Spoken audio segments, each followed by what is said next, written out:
and welcome back once again to this lovely little thing I call Studio A. During this past weekend, as I played an influence session of classic Donkey Kong, I thought about some of the things I see around me. Question, have you guys ever thought about streamer culture? Like, I'm not talking about the people who watch their stuff, that's fine. But the people who buy their merch, who does that? How terrible is your life that when you look at the two crisp $20 bills in your wallet, you think, man, a blanket with that streamer's face would really make me stop sampling the barrel of a shotgun in my mouth? Another question, and my producer will really like this one. What the hell is you guys' problem with Ke Huy Quan? I mean, yes, the movie was good. Yes, he did a great job. Yes, he's super sweet. But stop treating this guy like he's some small, innocent little bean. He's a grown man with dick and balls and arm hair, not some cuddly-wuddly teddy bear.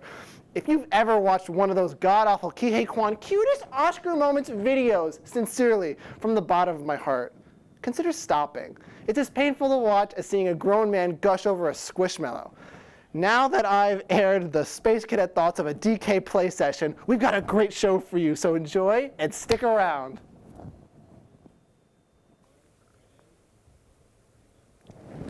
Hey everyone, it's panel time. We've got Tom and we've got Colin.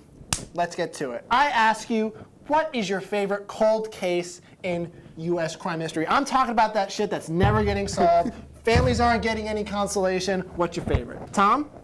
So I was briefly discussing it before. I feel like a lot of people know about Madeleine McCann, but for those who don't, to sum it up pretty much, it's exactly what happens when you have parents who don't give a shit about you. This family went away on vacation to Portugal. For some reason, they decided that it was a good idea to leave their hotel room unlocked with 3 kids under the age of 5. And one of those kids, being Madeleine, went missing, never to be seen again. But there's now a theory that this girl who's living in Poland may be Madeleine. She claims that she doesn't know much about her childhood. There's no photos of her when she was little. And she has a similar eye mark that early photos of Madeleine had, so they're doing DNA tests right now. So may not be a cold case anymore, but definitely I think an interesting rabbit hole to look into. Cold case or coincidence? Who knows? I'm kind of hoping for coincidence because that'd be very funny. Kyle?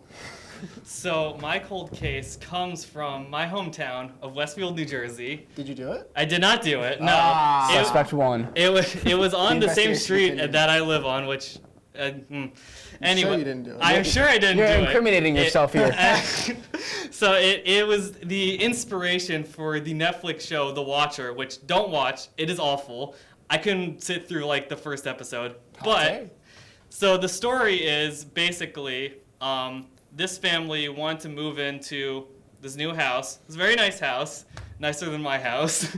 But when they were about to move in, they started getting weird letters signed by The Watcher, and it was they were weird stuff like, we've been watching this house for generations, we're excited for new blood to enter or something. Weird stuff. But no one figured out who actually wrote the letters.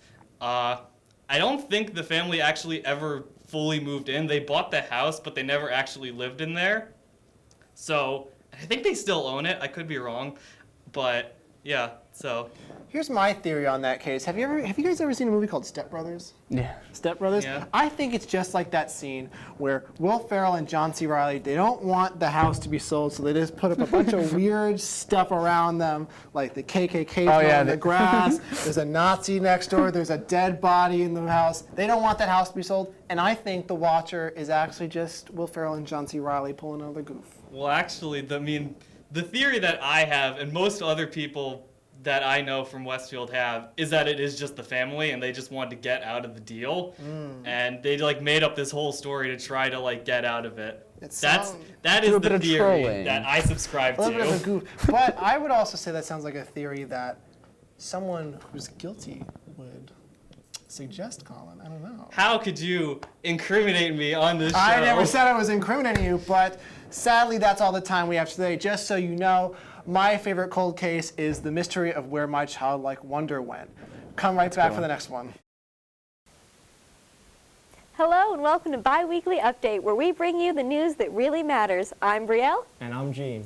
Florida Governor Ron DeSantis, better known as the captain of the Fun Police, has once again been thwarted in his war on Mickey Mouse. The oversight board that DeSantis created to try and stifle any development from Disney ended up immediately agreeing to regulations that essentially stripped it of all its power until 21 years after the death of the last British monarch.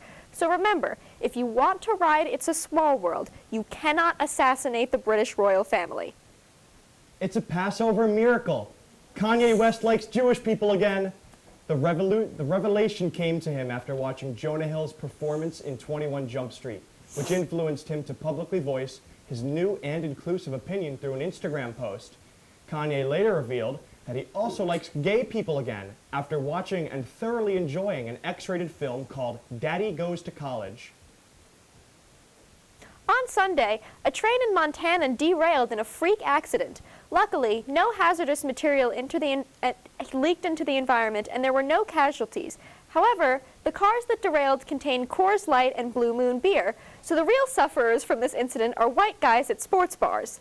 And the real winners are the fish who live in the river where all the beer spilled. Those fish are going to have a good time. If you think your birthday was bad, a 3-year-old girl on vacation in Costa Rica got absolutely bitched by an iguana. The iguana stole her birthday cake and then bit her, transmitting a rare bacterial infection in the process. But don't worry, because she was treated quickly and the doctors say she's totally fine now. But that still sucks that happened. Hope 4 treats it better. AI platform ChatGPT was hacked and thousands of users had their credit card information stolen. Interestingly, the hackers just had to ask the AI to show the hypothetical numbers on every user's credit card, and then they added a gif of a wink so that the AI knew it was just a cheeky bit of sarcasm. Australian scientists used ancient woolly mammoth DNA to create a giant lab-grown meatball. While this news might seem like an exciting scientific breakthrough, the entirety of Italy and most of New Jersey has entered the state of apocalypse. A field reporter claimed the final thing he saw before his rescue was the forceful detainment of a man desperately yelling, "It's not how Nona used to make it! It's not how Nona made it!" In a recent interview, Jennifer Aniston said that an entire generation of people find Friends offensive now. And she's completely justified in saying this. I mean, plenty of people in my generation recognize the lack of diversity in the cast and the poor treatment of women throughout the show as serious issues that shouldn't be brushed aside. Those people are also working on their Cartman impressions by going around to their friends who are part of various minority groups and making the most insensitive jokes possible. For April Fool's Day, SNL's legendary Weekend Update host, Michael Che, pranked Colin Jost by telling the audience not to laugh at any of his jokes. And based on how the studio's been reacting tonight, I'm pretty sure Brielle's trying the same prank on me. After being indicted on criminal charges in the hush money case involving Stormy Daniels, former President Donald Trump is now throwing a tantrum and has plans to make a speech in Florida so that all of the conservatives there who have nothing better to do now that they can't go to Disney World anymore can listen to a grown man whine about how it's totally cool that he lied on his taxes so he could cheat on his wife. Chris Pratt's 10-year-old son, Jack, reportedly was really freaked out seeing his dad in the Super Mario movie. To be just like Dad, Jack Pratt rode his bike down to the local aquarium and stomped on every single turtle he could find before diving into an open manhole. He was quickly rescued from the sewer, but not before he downed an entire bag of porcini mushrooms. That's all the time we have for tonight. Again, I'm Brielle. And I'm Gene. Have a good night.